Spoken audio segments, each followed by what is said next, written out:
Hello everyone. Once again welcome to my YouTube channel. In this video, I'm going to teach you types of plan. The targeted learning outcome is, after studying this topic, you will be able to identify the different types of plans. All business organizations make the business plan to successfully achieve their objectives. Now, what is a business plan? A business plan is a formal written document containing the business goals, the methods on how these goals can be attained, and the time frame within which these goals need to be achieved.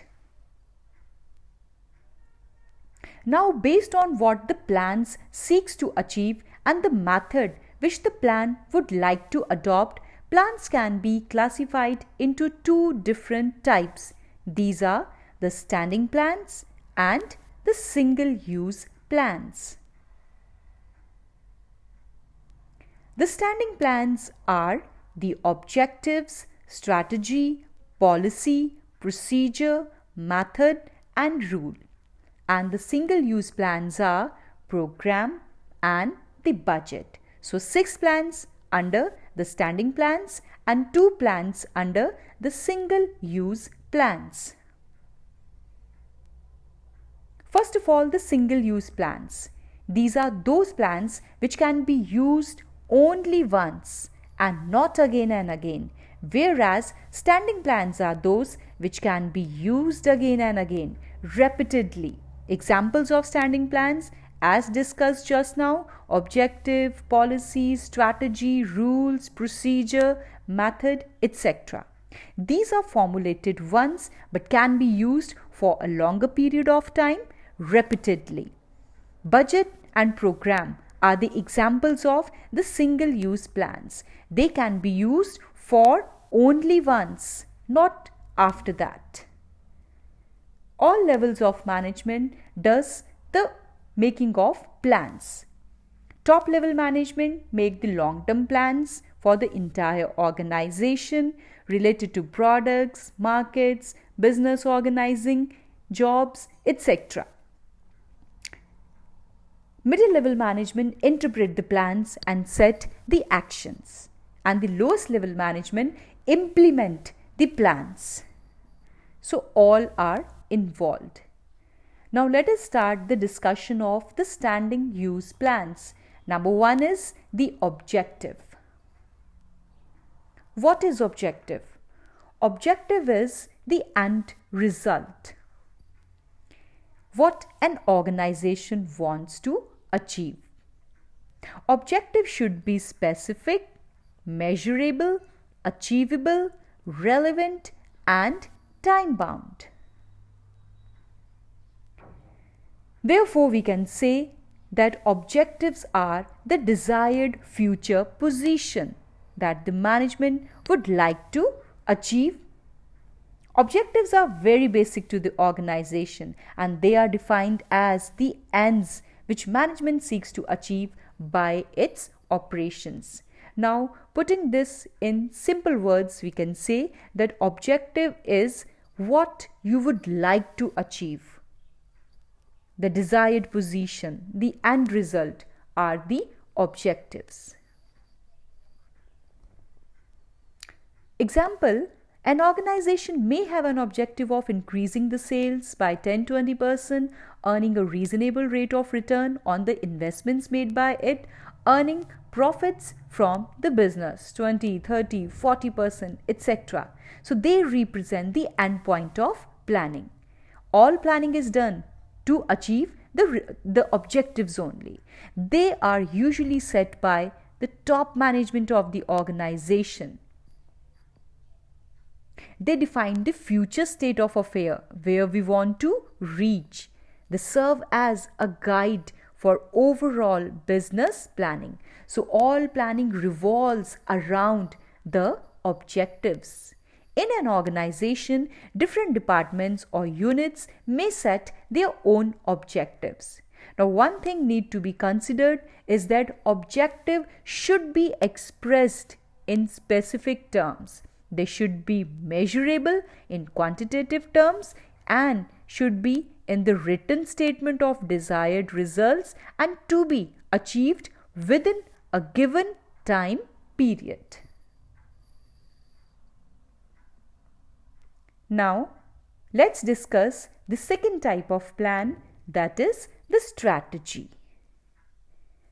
A strategy is a comprehensive plan to achieve the organizational objectives.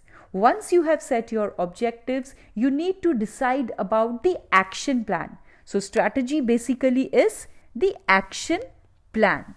How you will achieve your objectives will be decided by the strategy. Strategy provides the broad contours, the outline of an organization's business.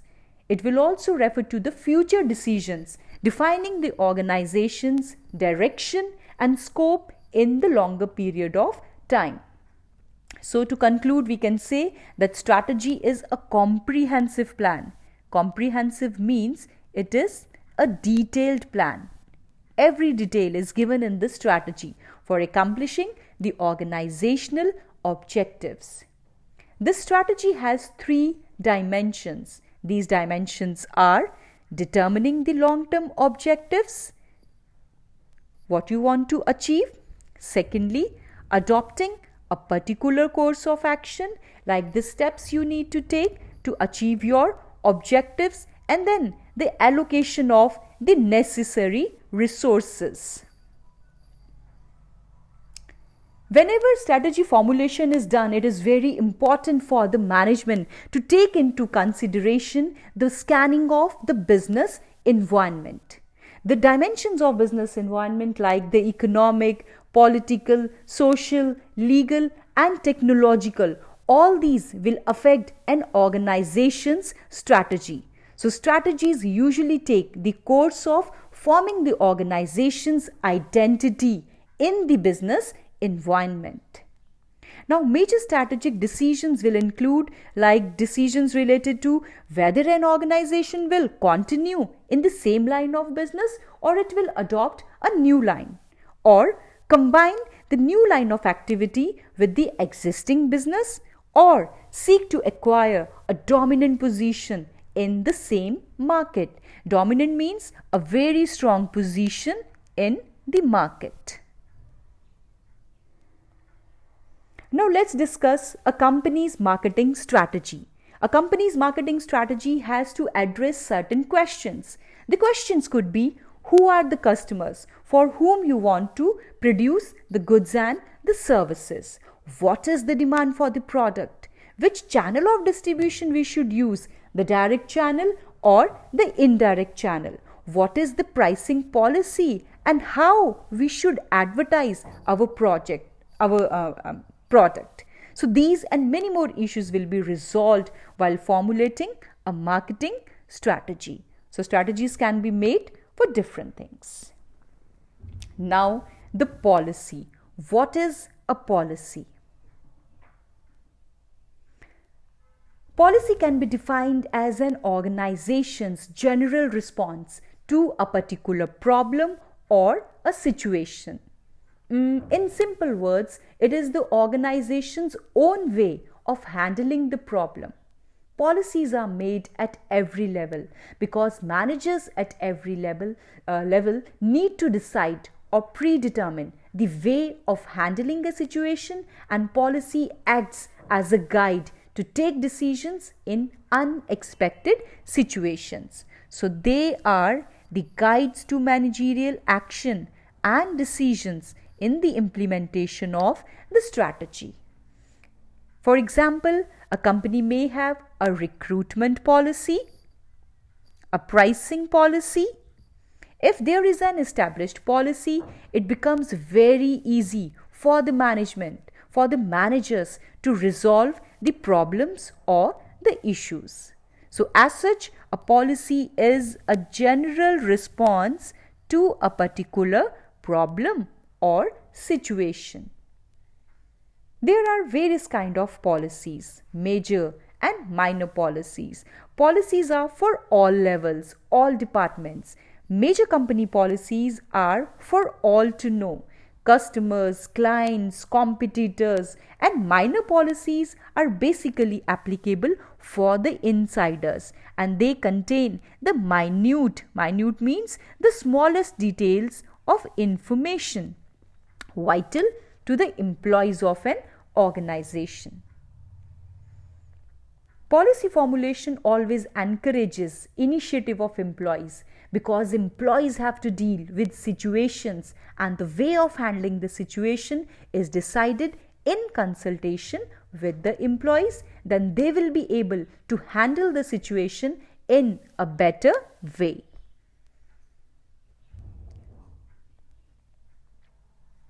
So a policy need to be learned, understood, and then complied. Policies define the broad parameters within which a manager functions, and a manager may use his own discretion to interpret and apply a policy. For example, decision may be taken under a purchase policy related to nature of manufacturing, buying decision, should a company make or buy its requirements, transport services, printing of stationery, water and power supply, etc. How should vendors be selected? How many suppliers should a company make purchases from? What is the criteria for choosing the suppliers? So all these questions will be handled, will be answered by the purchase policy. So policies are very important. Next one is the procedure. What is a procedure?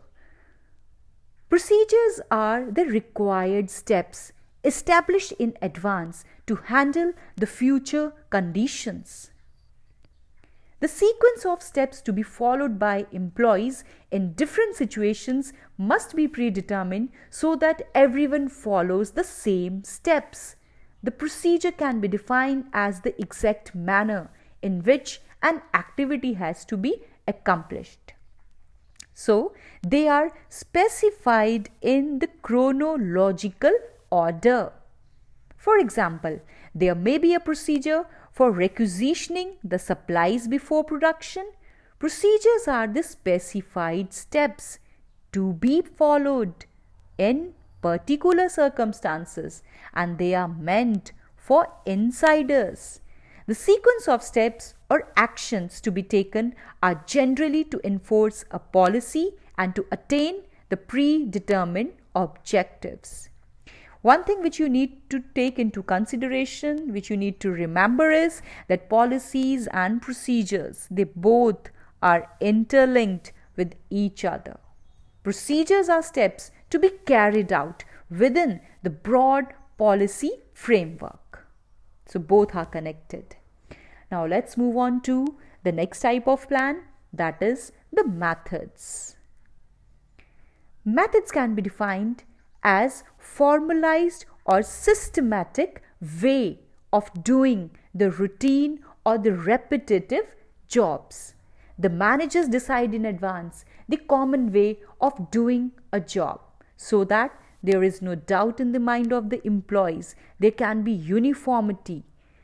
Method provide the prescribed way or manner. So remember this line, provide the prescribed way or manner in which a task has to be performed.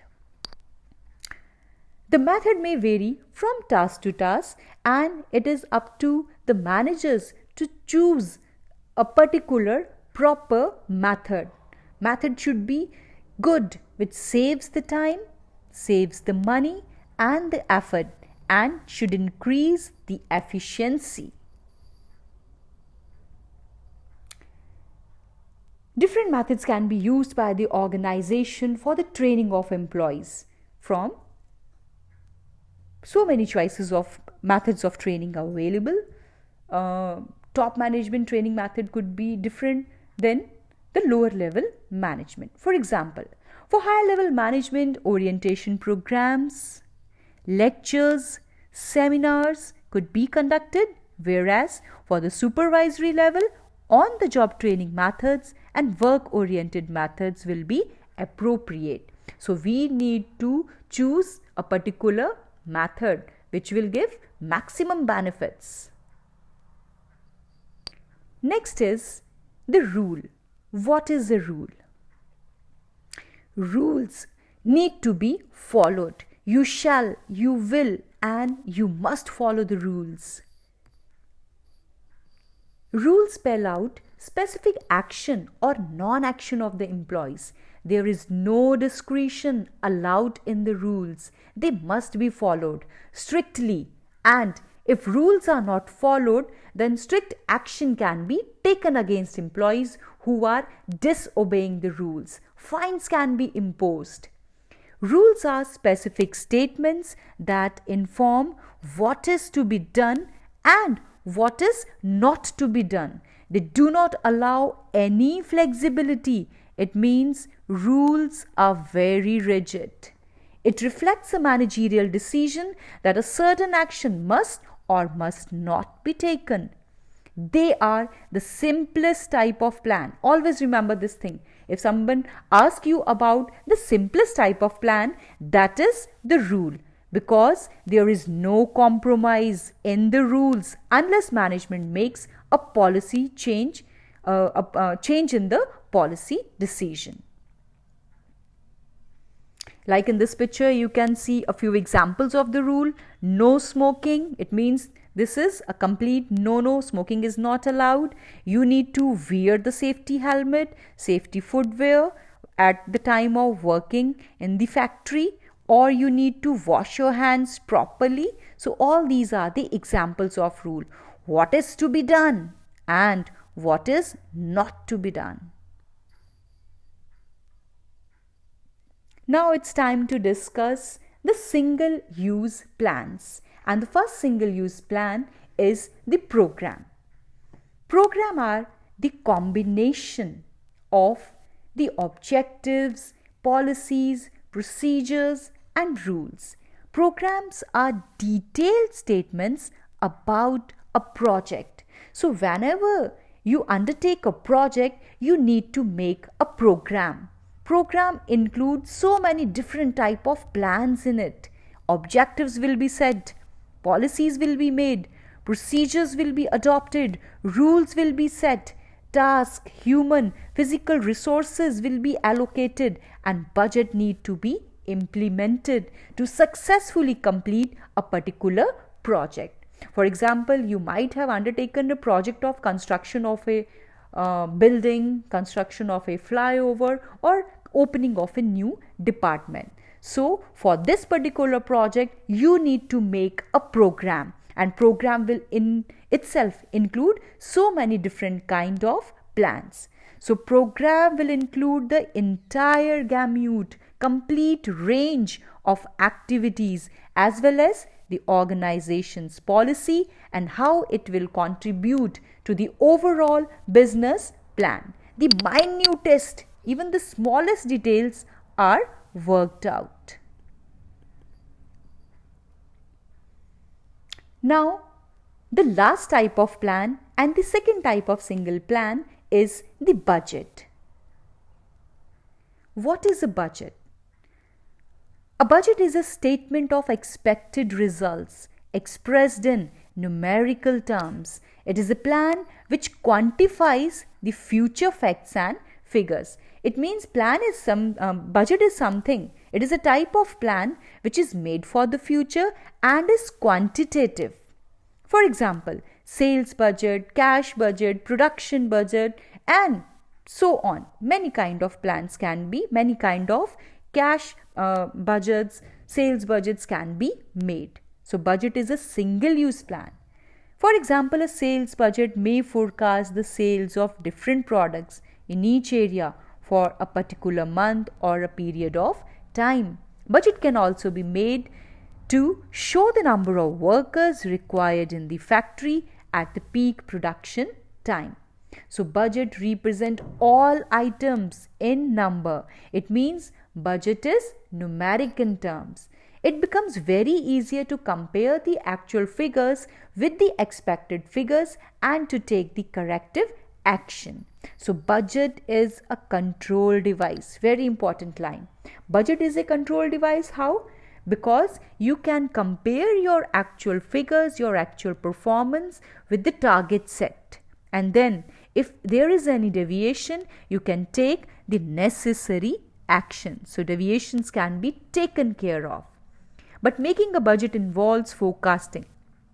It is a fundamental planning instrument in many organizations. Even the government makes budget. Let us take an example of a cash budget. It is a device to help the management to plan and control the use of cash. This is the meaning of the cash budget.